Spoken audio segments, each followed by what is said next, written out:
जय हिंद सर। जय हिंद।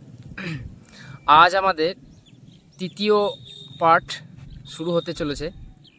তো আজ আমরা বিশেষ কিছু লিস্ট আবারও বানিয়ে নিয়ে এসেছি, যেটা আজকে আছে, যেটা ডায়েটের বিষয়ে।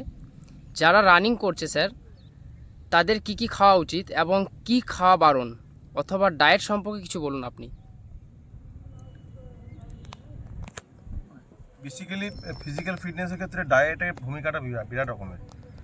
নিউট্রিশন যদি সম্পূর্ণ না হয়, শারীরিক বিকাশ সম্পূর্ণ হবে না এবং পারফরমেন্সের ক্ষেত্রে ঘাটতি থেকে যাবে, ইনজুরি সংখ্যাটা বেড়ে যাবে প্রচুর পরিমাণে।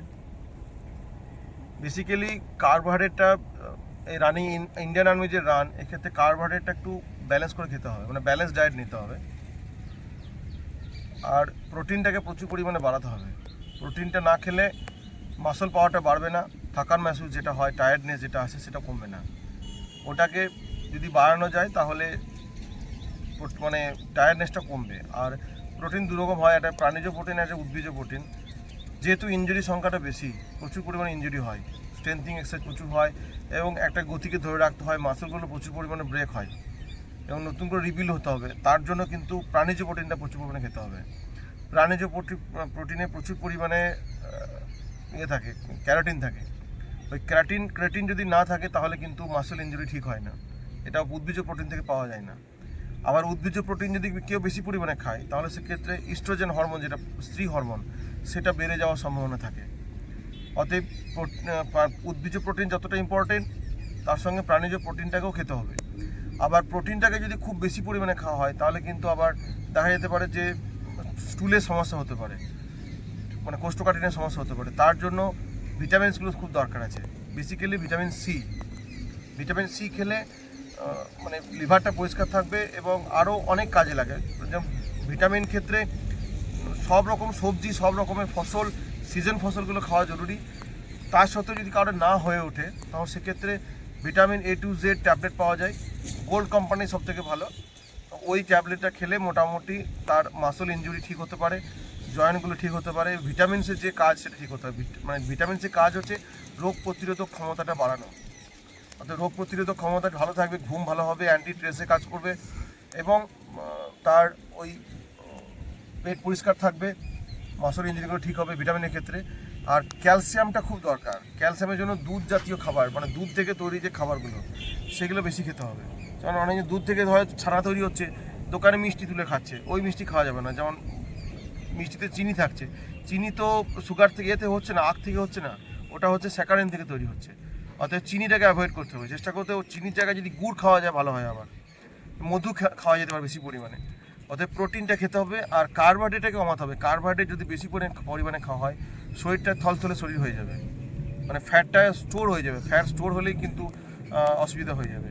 আর একটা বিষয় সেটা হচ্ছে, যারা রানিং করছে, রানিং বন্ধ করার আধ ঘন্টা বা 40 মিনিটের মধ্যে কার্বোহাইড্রেট খাওয়ার কিছু পরিমাণে খেতে হবে। যদি পারা যায় বেশি করে খাওয়া যায়, কোনো অসুবিধা নেই। শরীর ভারী আছে তাও অসুবিধা নেই, কেননা শরীর ওই সময় কিন্তু যখনই রেস্ট পেয়ে যাবে তখনই শরীরে যে পরিমাণ শর্টেজ আছে সেই শর্টেজটা তুলতে যাবে ওরা শরীর থেকে। অর্থাৎ যে পরিমাণ স্টোর আছে সেখান থেকে কালেক্ট করলে শরীরটা হয়তো পাতলা হবে, ওয়েট লস হবে, ঠিক আছে, কিন্তু এনার্জি লেভেলটা পুরো নষ্ট হয়ে যাবে। আরবি রানের ক্ষেত্রে এনার্জিটাকে বাঁচিয়ে চলতে হয়। অতএব রানিংয়ের পরেই যদি কার্বোহাইড্রেট নিয়ে যায় তাহলে অসুবিধা হবে না, তাহলে ওইটা ঠিক থাকবে। আর বাকি সময়ে কিন্তু কার্বোহাইড্রেটটাকে একটু কমাতে হবে, সেই জায়গায় ভিটামিনস এবং প্রোটিনটাকে প্রচুর পরিমাণে ঢোকাতে হবে। আর এর সঙ্গে খনিজ লবণ তো যাচ্ছে শরীরে ওই ভিটামিনসের মাধ্যমে, বা যে প্রোটিনগুলো খাচ্ছে, শাক সবজি খাচ্ছে ওর মধ্যে। আর বেসিক্যালি কিছু কিছু খাবার বলবো, সেগুলো খাওয়া একবারে যাবে না। যেমন প্যাকেটিং খাবার, যেগুলো পেস্টিসাইড খাবার, যেগুলো খাওয়া যাবে না। ঠান্ডা ফ্রিজে যেগুলো থাকে সেগুলো খাওয়া যাবে না, একবারে খাওয়া যাবে না। তেলে ছাকা খাবার একবারে খাওয়া যাবে না, একবারে বন্ধ করতে হবে ওটাকে। যতটা পারা যায় সেদ্ধ করে খাবার খেতে হবে। এবং অনেকজন মাংস শক্ত খায়, সেটা খাওয়া যাবে না। আর কোল্ড ড্রিঙ্কস খাওয়া যাবে না। ঠান্ডা তো বলেছি ফ্রিজে, এর সঙ্গে কোল্ড ড্রিঙ্কস অনেকজন বলে যে লস্যি খাবো, এই খাবো, এই খাবো, ওগুলো কিন্তু কোনো কাজে লাগানো, ঘুরে ক্ষতি করবে। যতটা পারা যায় বেশি পরিমাণে খেতে হবে, সেটা হচ্ছে বাড়ির তৈরি খাবার, বাইরের খাবারটা কম। আর হাইজিন স্যানিটেশনের ক্ষেত্রেও মেনটেন করতে হবে। তার জন্য বাজারে যে খাবারগুলো খোলা আকাশের নিচে পড়ে থাকছে, বাজারে থাকছে, সেই খাবারটা অ্যাভয়েড করতে হবে। মানে বারণ এইগুলোই। আর খেতে হবে কি কি পার্টিকুলার কিছু খাবার বলবো, সেগুলো খেতে হবে।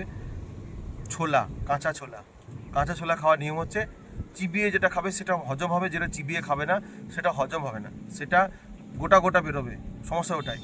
এবং কাঁচা ছোলা চিবিয়ে খেলে ফাইবার থাকে ওই ছালে, সেটাতে পেটটা পরিষ্কার থাকবে। কাঁচা বাদাম প্রচুর পরিমাণে প্রোটিন থাকছে। সয়াবিন কলায় প্রচুর পরিমাণে প্রোটিন থাকছে। সয়াবিন কলাই কিনতে পাওয়া যায় বাজারে, হলুদ সয়াবিন কলাই যেটা, সেটা খেতে হবে। তারপরে খেজুর, প্রচুর পরিমাণে খেজুর খেতে হবে। দুধ খেতে হবে। দুধের সঙ্গে যদি মোটা কোনো জিনিস মিশিয়ে খাওয়া যায়, কোনো প্রোটিন পাউডার বা হরলিক্স বা কিছু যদি গুলে খাওয়া যায় সব থেকে ভালো। দুধ খাওয়া নিয়ম হচ্ছে দুধ রাতে খেতে হয়।